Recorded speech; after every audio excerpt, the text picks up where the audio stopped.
Hello, everybody, and welcome to the one, the only Evans News. It has been a long time since I have streamed live. I did that little podcast thing for a second. Hello.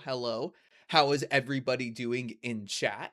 I hope we are all having a wonderful day. But yes, it has been so long since the last stream. It has been a long time. Much has happened since the last we spoke. It's ramen time. Excellent. Um Welcome to the stream. So, there's a great deal that I've been wanting to talk to, a lot that I have been wanting to talk about. There has been a too soon. My bad. There has been a great deal that has happened since the last that we have spoken. So much has happened that I can't even begin to think about all the things that have happened. But there's a couple things that I've been wanting to talk about. I know there's stuff that you all want me to talk about, and we will get to that. I promise. I will at least mention it. You know, the big things going on. But there's a couple other things that I want to talk about because the world is changing dramatically. It's changing quickly. Can you guys believe in 6 months it's going to be 2 years since he was elected for the second time, since Trump was elected for the second time? It feels like a completely different era 2 years ago. I mean, it was, and everything's happened so quickly, but we have a lot to talk about, so let's just get right into the news. So the first thing that I really want to talk about is, of course, the thing that think he'll die or complete his term. I genuinely don't know on that part. Like, I genuinely don't know there. He's drugged up. He has a lot of, like, he has access to the best healthcare in the world. So they can keep him going. That being said, it's clearly that he has a lot of cognitive, he's had an excessive amount of cognitive decline in these past 2 years. I mean, just the past year. I mean, he seems more with it at the beginning of his term than now. In other words, is what I'm trying to say. Basically, yeah, the cognitive decline's gone really bad. Do I think he will, like, kick the bucket necessarily? I don't know about that one. But it does appear to be the case that his cognitive ability is starting to decline relatively rapidly. But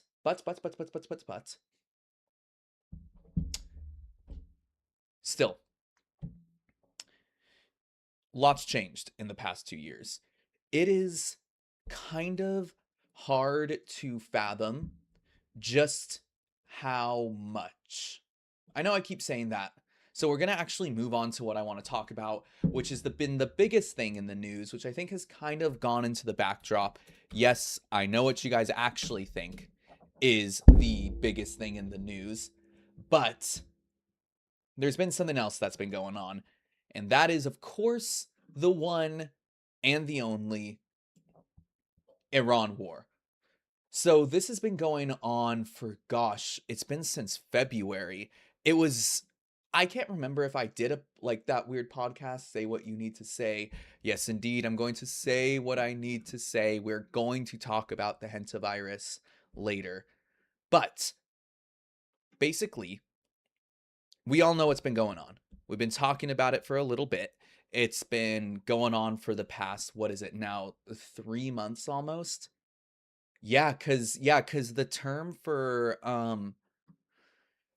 the ability for Trump to continue this war is about to end.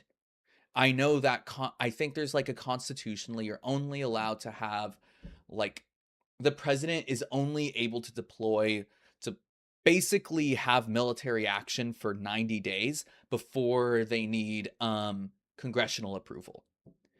Obviously, Trump did not get congressional approval for this and got us into this whole quagmire with Iran, and it is a quagmire, and we're going to talk about that more because I have been really wanting to talk about this. That essentially, it appears that Um, Hello, Aria. How is it going? Welcome, welcome. So essentially, they got to gather my thoughts.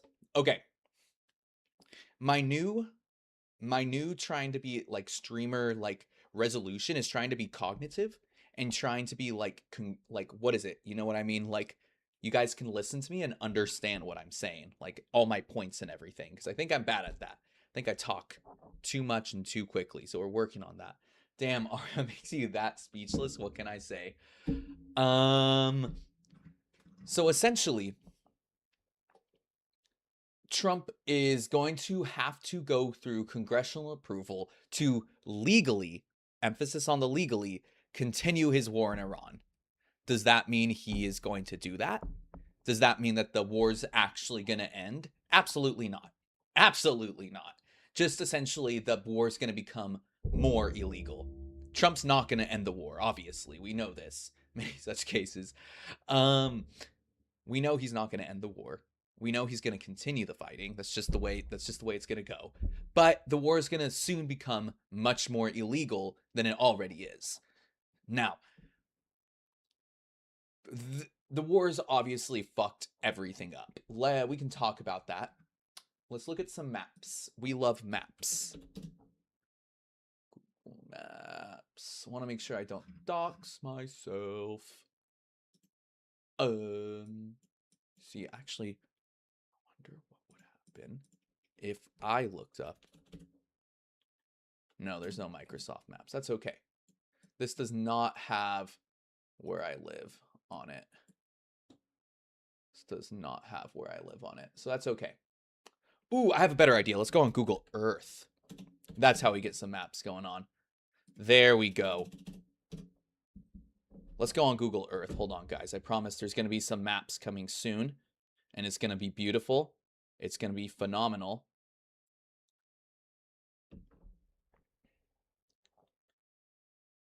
Hold your horses. Just got to let it go. Map time, map time, map time, map time. It's going to be great. It's going to be wonderful. Hold on, please. I'm starving. I need my maps. We all do need our maps, to be honest. We desperately need our maps. Okay. So, let me see here. Did Google Earth? It is still loading. But. Hold on. Hold on, chat. View map. Huzzah. Yay. Okay, this is beautiful. What a wonderful world we live in. All right, everybody. Here we have Google Earth. We got it up. Everything is better now. Okay, so let's talk on the map because we need the map sometimes.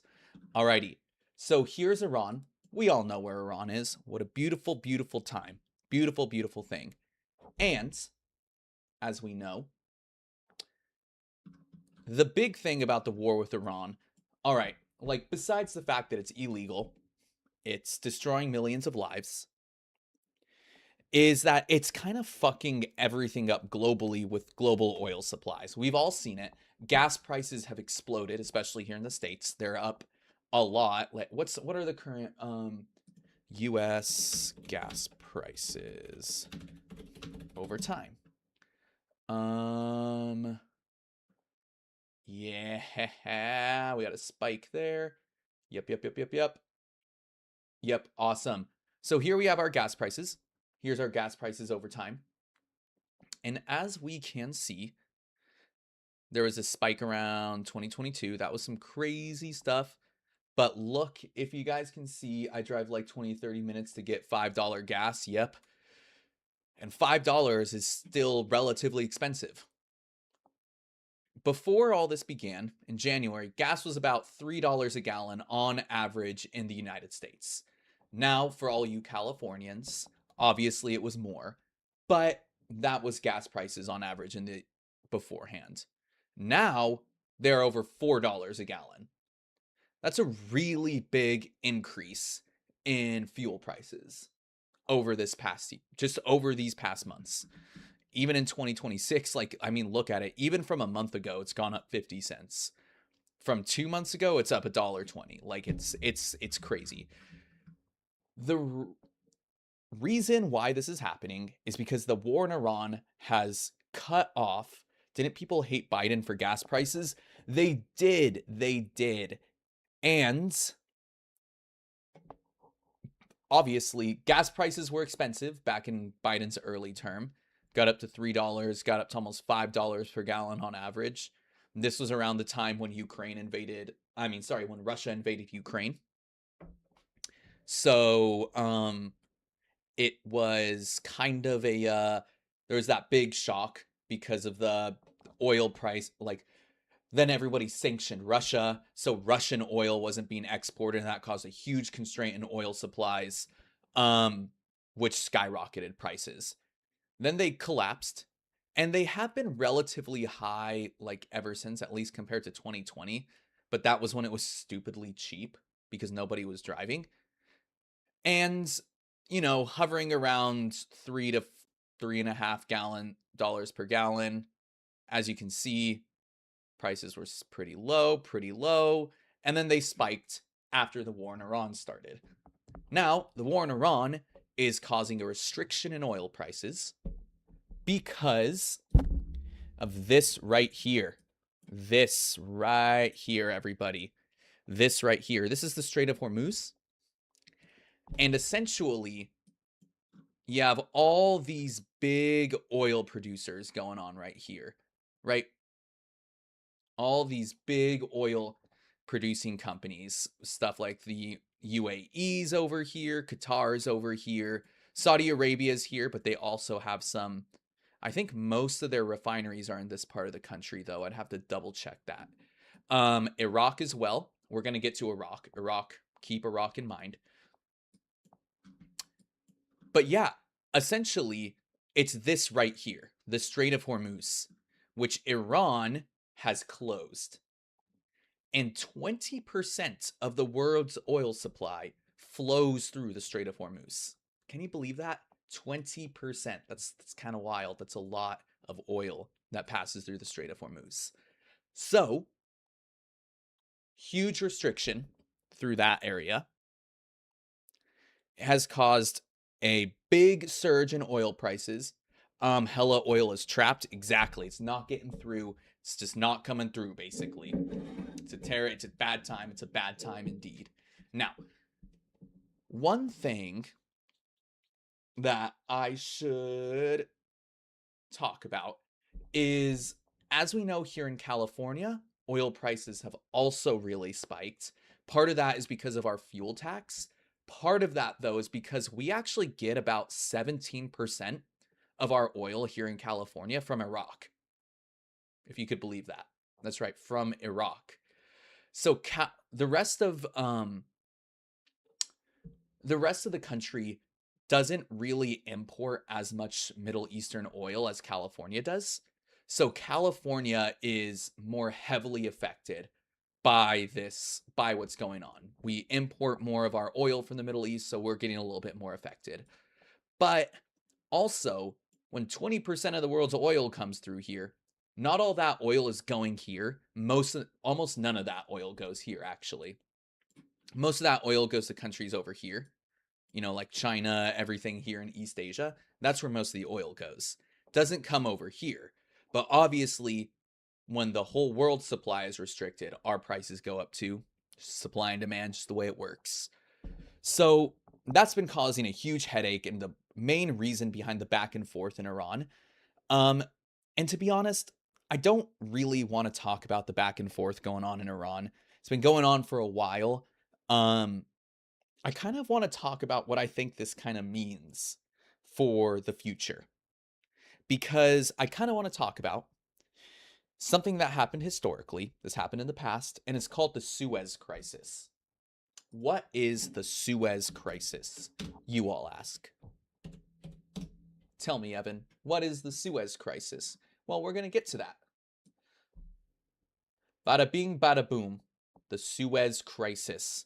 Now, the Suez Crisis, this was something that happened back in the Cold War, where essentially right here. What is the Suez Crisis? Aria, thank you so much for asking. Thank you for asking. I really appreciate that. The Suez Crisis. So let's go back to the map. Right here. See this bad boy right here? That's kind of odd, isn't it? Would you look at that really weird straight line? I thought you were saying sewage. No, Suez. Suez. Like the Suez Canal, which is right here. Because let me tell you something, that's not natural. Right here. This is the Suez Canal. You guys might have remembered a couple years back in 2021, early 2021, when a ship got stuck in the Suez Canal. Now, a lot has happened since then. Ships no longer stuck. I remember that. And all the shipping had to go around, like it was going around Cape Horn, all that crazy stuff. It was a crazy time to be alive, that's for sure. But what can I say? Now, back in the day, lot long ago, the Suez Canal was built by the French. This was way back in like the 1880s. And then it was jointly owned by the British and the French for a really long time, right? So jointly owned by the British and the French. And what happened after that was by the time the 1950s roll around, right? This is the time of decolonization. This is the time of just the old European empires like the British, the French, and all of them, their power is waning, right? They're no longer the main powers on the world stage. Who were the main powers on the world stage in the 1950s? Does anybody know? There were two of them. Who were the two guys?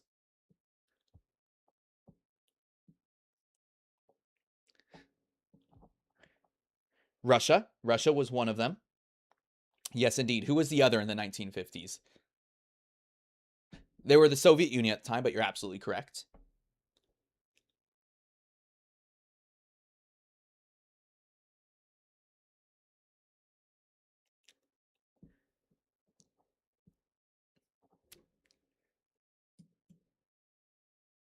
It was indeed the U.S. It was indeed the U.S. Yes, indeed. So this was the Cold War time, right? It was the U.S. and the USSR, U.S. and the Soviet Union.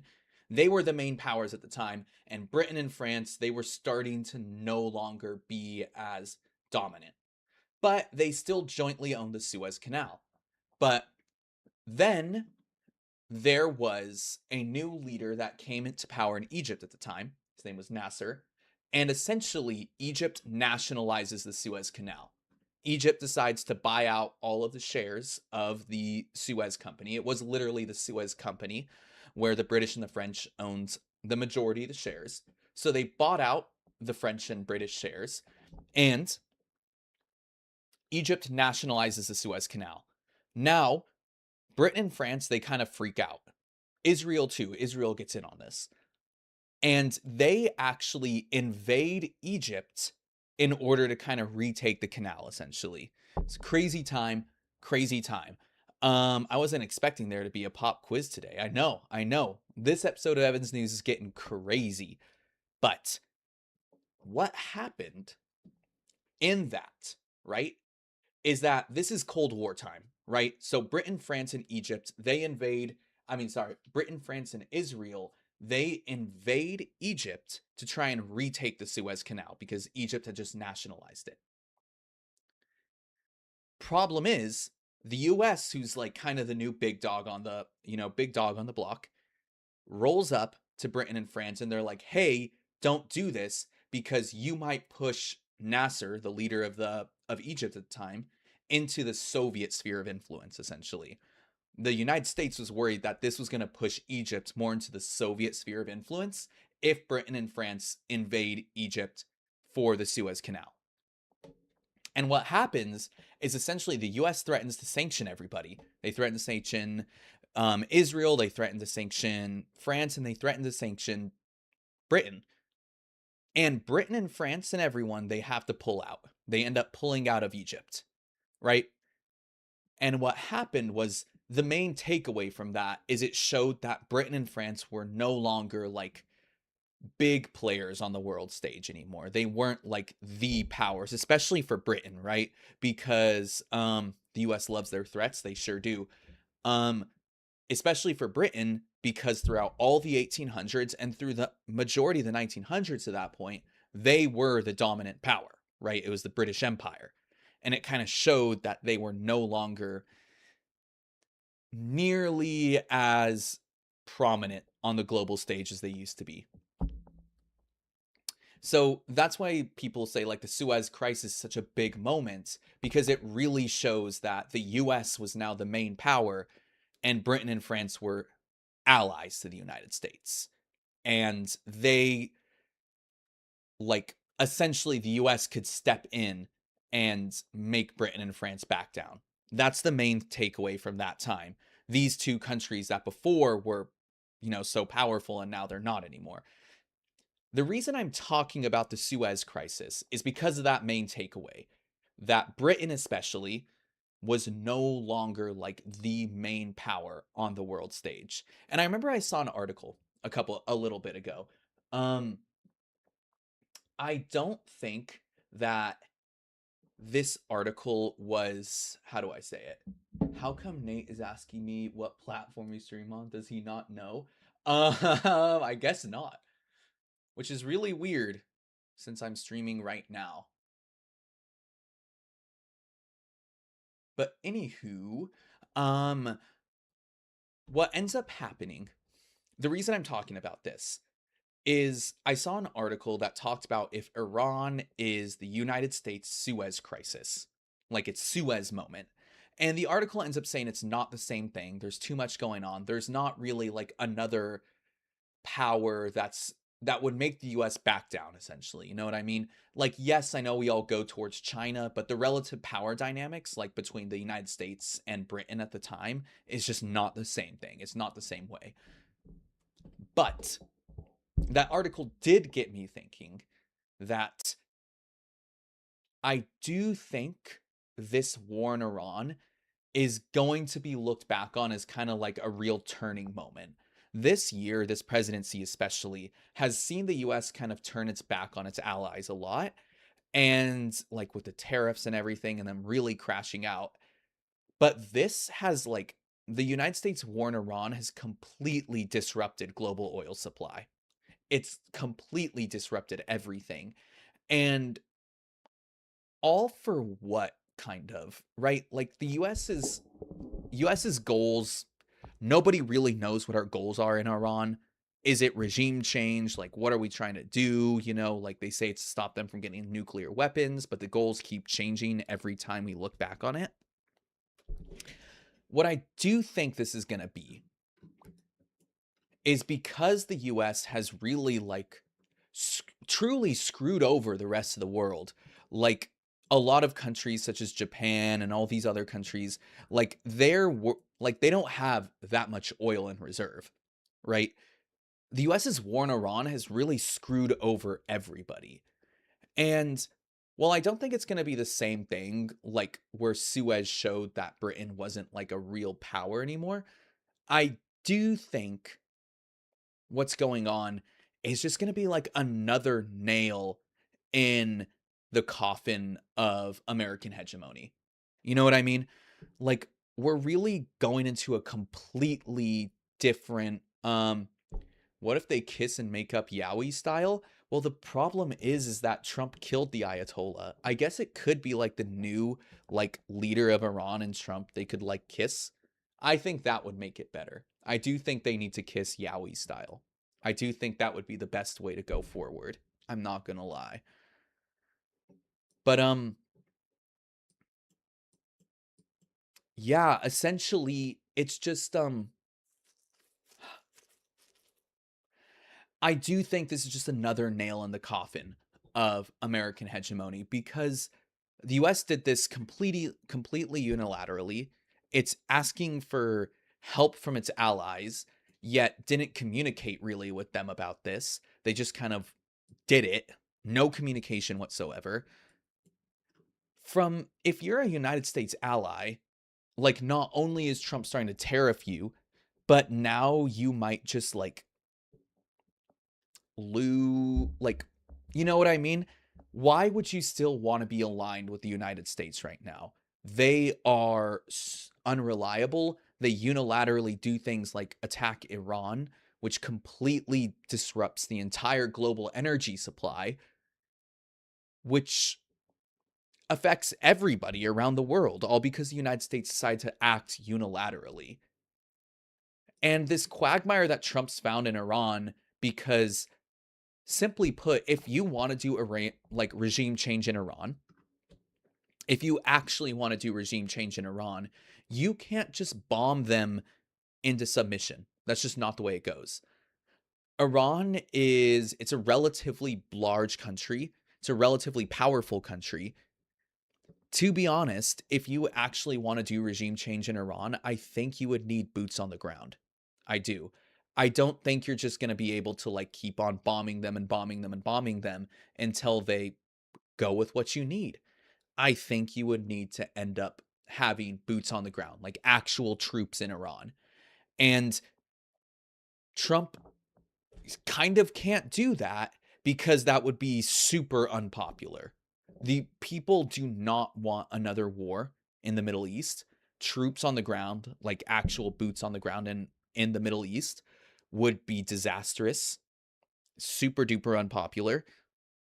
And I just essentially, like, Trump's gotten himself into a quagmire where he could just keep bombing and bombing Iran, but now war aims are bringing back the status quo. So it's like, what was the point of all this? So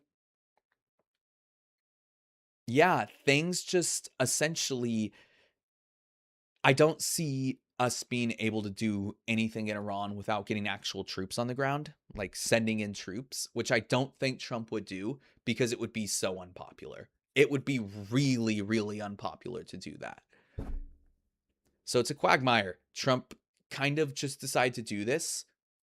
Like, if we want energy prices to stabilize or go back down, we need to kind of pull out of this war. Just admit that we lost this stupid war, that we didn't get anything out of this, and that it's just going to end up pushing Iran to want nuclear weapons more. That's what this is going to do. Because it shows. Excuse me. Sorry about that, everyone. Because the United States might just come and bomb you, so you need a nuclear weapon to protect yourself. It's true. Like, I mean, this is not going to make Iran not want a nuclear weapon more. It's going to make them go far. You are not forgiven. That's valid.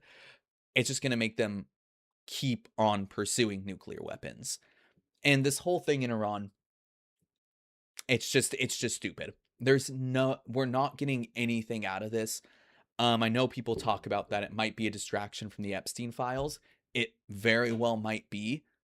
Maybe Trump genuinely thought this would be a good idea, that he would be able to really stop Iran from getting nuclear weapons. I don't know. I genuinely don't know what's going on. I don't know why we decided to do this, because there's no benefit to it. There's no real, like, our aims are just have never really been communicated. So I just don't really know what the point of this all was. But such is life. Such is life. So that's what I have to say about that. I think this is going to be a disaster for us. I think there will be repercussions for this for years and years. And by the way, guys, I want to make it clear. I want to make something very clear, is that the United States losing its hegemony is, we can talk a lot about the United States being like, obviously the United States has been doing a lot of bad shit. The United States losing its hegemony will change the world drastically. Like, it's I'm not saying for better or for worse. By the way, here in the States, like, at least for like the United States wealth and how well it's going to do, the United States losing its hegemony will be bad for us. Like, living here in the United States, I'm not talking about like morally or anything. I'm just talking about how it affects us, like materially. It's not going to be great, and we're going to get to that. But things are going to change. And I know I've talked about this a lot in the past. How I feel like a multipolar world where, the world's kind of like you have a lot of powers kind of competing against each other is not a recipe for peace. It's not a recipe for peace. I do worry that as the US pulls out and other countries kind of take its place, carving out spheres of influence and all that kind of stuff, I do think that war becomes a lot more likely. I think that's just the way it works. But even beyond that, like one of the things that the United States has really, really pushed is free trade, meaning that the seas are open, any country can use the seas. Um, Free trade essentially. Safe trade, so passages through places like the Strait of Hormuz. You don't have to pay to go through the Strait of Hormuz. These are considered open waters right here. If you're a ship, you can just sail on through this. Ooh, that was cool. How do I... Oh, perfect. Perfect. I can tilt it. Oh, that's sick. That's sick. Okay, sorry. Yeah, passages like the Strait of Hormuz, they're open. A lot of oil goes through the Strait of Hormuz, and you don't need to pay fees going through this. Iran's talked about, basically ransoming ships going through there. I don't know if that's still going on. So if it is, I may need to be fact checked for that. But other places, like this area right here, that's by Singapore and everything, also a lot of trade goes through this area too. You can imagine you go through here, you get to places like China a lot easier. You don't need to go all the way here. Countries are now starting to talk about maybe taxing ships going through this area. This is an area that's kind of traditionally free. And the United States has pushed for these trade routes to be open to everyone. Obviously, not out of the kindness of its heart, because the United States benefits greatly off of stuff like this. But that is what it's been doing. And that world is changing. Simply put, that world is changing. It's not the same that it used to be. So, yeah, I think that things may end up just being more expensive even after all this, because we might see like trade routes start to like close, or taxes be put on trade routes and everything, making just everything more expensive across the board.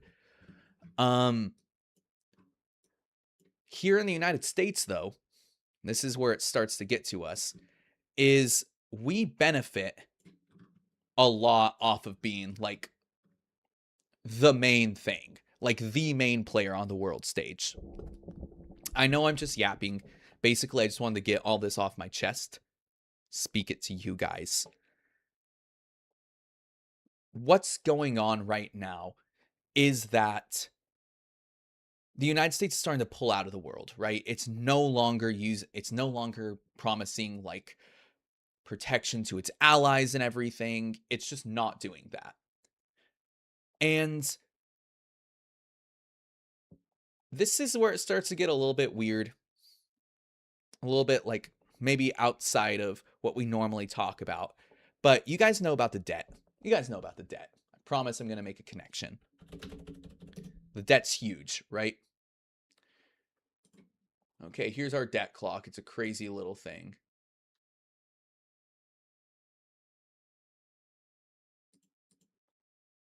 Okay. I don't know what that is, but I don't want to click on anything. But here's the debt clock. Yeah, the debt is $39 trillion. It's almost $40 trillion right now.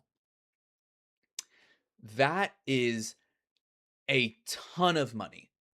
A ton of money. And you see people like conservatives mostly talking about the debt. They talk about it. They're always like, "Oh, the debt, the debt, the debt. It's crazy. We need to bring down spending." And whenever they get in power, they don't actually do anything. The thing is, the debt kind of doesn't matter as much when you are like the hegemon, when you are what's called the reserve currency, meaning that a lot of trade ends up happening in like US dollars, essentially. That's what a reserve currency is, meaning that fundamentally trade is happening in US dollars. There's a lot of reasons why that happens. It makes trade a little bit smoother, but essentially, that's what a reserve currency means, that trade is kind of happening in a different currency than your own. Just makes trade easier. We don't need to get into that, but that's the idea. So, what happens when you're the main reserve currency of a lot of countries is it's kind of easy for you to borrow money because people always need US dollars to do trade, right? So you can borrow money really cheaply. You don't need to, like, essentially, interest rates are really low on debt. And you can kind of keep on taking out debt forever because let's just say, for the sake of argument, the United States decided to print a bunch of money to pay off its debt, right? We all know what would happen. A bunch of inflation. That's the meme, right? You print a bunch of money. You get a bunch of inflation because then your money becomes worthless. But the thing is, if all the world's trade is being done in those dollars, everybody's still incentivized to use dollars. So you kind of can just keep printing money because everybody's going to use those dollars anyway. If you're like a smaller country, you can't do that because only your country uses your money. But if you're the main reserve currency of the world, you can kind of do the unlimited money printing.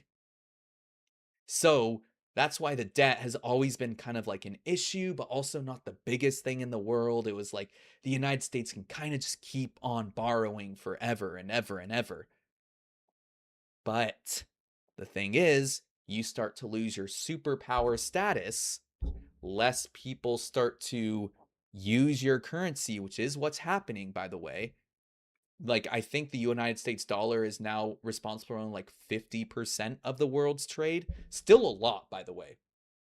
That means the majority of the world's trade is still being done in US dollars. But as less people like rely on your currency, like less countries rely on your currency, the harder it is to take debt because essentially people don't want your money as much. People don't want your debt as much.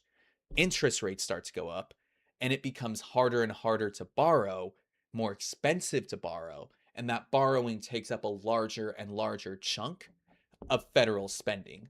Let's see, federal spending chart.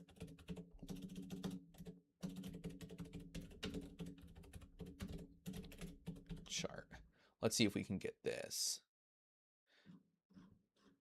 Can we just get the chart? Let me see. It's loading. It's loading. It is loading. Yeah. Here is federal spending here in the United States. Largest is Social Security.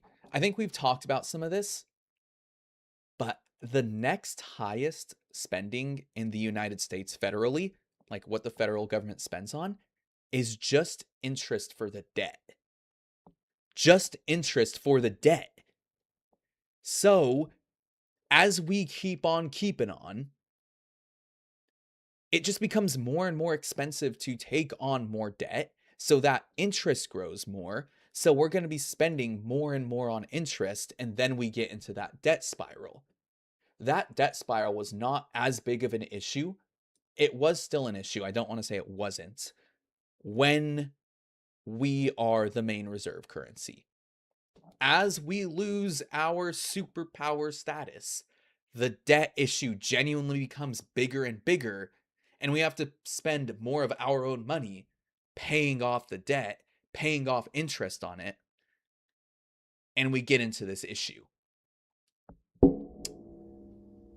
I'm just saying that essentially I think that all of this happening is just essentially like another reflection of what's going on in the United States, of that our superpower status is diminishing and it's going to really, really affect us because everything is built on the United States being the dominant power. At least here in the States, we benefit a lot off of that, and we are going to suffer because of everything going on right now. Not looking good for the long term in that respect. But anywho, let us shift gears because I don't have a ton of time tonight and I want to talk about more than just this. So we're going to move on to what's going on in Virginia. So a couple months ago, geez, it's been since November, it's been 6 months already. There was a redistricting election in here in California. You all remember this, that California essentially voted that we are desperately in need of that, since the Republicans are, oh my goodness, it's so dark in here. Let me go turn on the light. I'll be right back, everybody.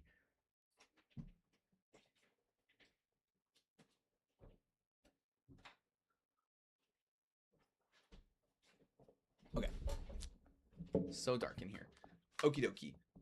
So that because there was all that, gerrymandering going on in Republican states, that California was also going to redistrict itself. So essentially, there's no getting around it. I want to say 19, Prop 50, I can't remember what it is. You're glowing. Yes, indeed. The heavens have come down. The heavens have come down. But I think it was Prop 50, can't remember exactly. But no getting around it. California was gerrymandered. It was gerrymandered for Democrats. But it was done in response to Republican states doing it as well, because Republican states were gerrymandering. In Virginia, there was another one of those elections. Virginians essentially voted to redistrict Virginia to favor Democrats. The Virginia Supreme Court, however, tore down that redistricting thing. It said that it's not legal. It said that it is not allowed. So it said that essentially the Democratic redistricting wasn't okay. And this is just the Virginia Supreme Court, right? This is only the Supreme Court in Virginia. But meanwhile, the Supreme Court here, like for the actual United States, the countrywide Supreme Court, said that redistricting is okay. Meaning that what this decision functionally does, right? This might not be what they meant to do, but it's what it does, is it means that it is okay for Republicans to redistrict and not okay for Democrats to. Meaning that if you thought these midterm elections this year were going to be fair and balanced, they're not going to be. They're not going to be. It is only going to be favoring Republicans. I don't think I really need to explain why this is so bad. That everything about our institutions, everything about our democracy is fundamentally flawed. This ad is not closing. Later, close ad. Oh my goodness gracious. But yes.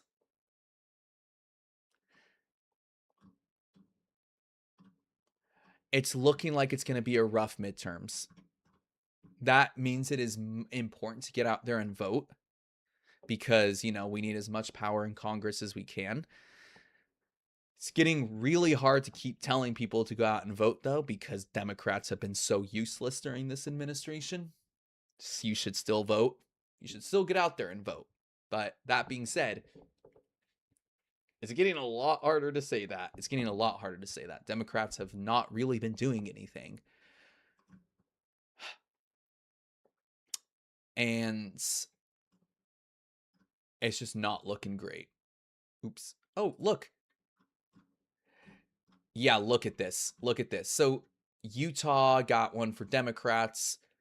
There's 5 in California for Democrats, but look at all these Republicans who have been doing it. So we got 6 for Democrats, but 4, 5, 6, 8, 13, 14 states. 14 new seats for Republicans. Things are looking bleak in that case, but again, still important to stay involved as much as you can. just because things are looking bleak does not mean we should sit idly by. It's still important to stay informed. It's still important to get out there and participate when you can. But things are looking bleak. There is no getting around that. But yeah, that's all I got to say there, is it's not looking great. This is a clear, like, just this is a real hit to Democrats' ability to fight what Republicans are doing, what Democratic states have been doing. On the state level, the states have been fighting, but national Democrats have been doing nothing, which is, it's how it goes, I guess. But yeah, now let's talk about what you all want to hear, which is the hentavirus. So, I actually don't know much about this, to be honest.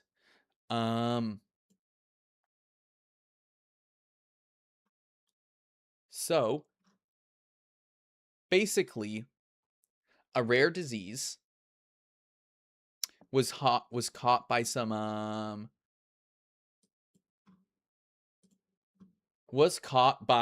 passengers on this ship that transfers from rats. And that one of the diseases that they got, the hentavirus, has a 40% mortality rate, and it is the strain that can spread from human to human. Now, it seems like there are some good stuff. One of them is the mortality rate is really high, so it kills people really quickly before it can spread. Or, well, not quickly, we'll get into that. And also, it does seem like you do need prolonged exposure in order to get the virus, from what people are saying. Why? Apparently the cheapest tickets for the cruise were $10K, but I don't know. Yeah, this kind of feels like, gosh darn it. Like, why is it that the wealthy have to bring this plague upon us? But such is life again, I suppose.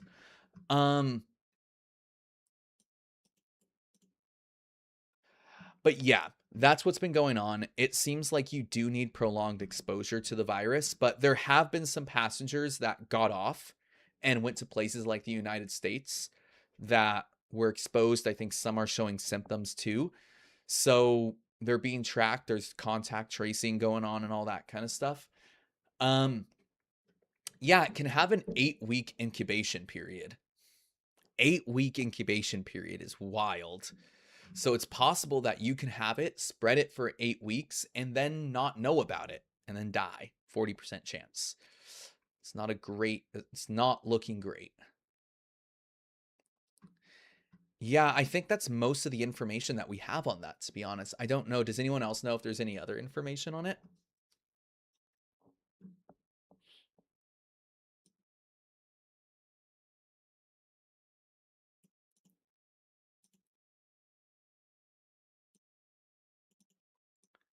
Yeah, WHO seems to be saying that it doesn't seem like it's as bad as COVID. I mean, it's not quite as infectious and everything.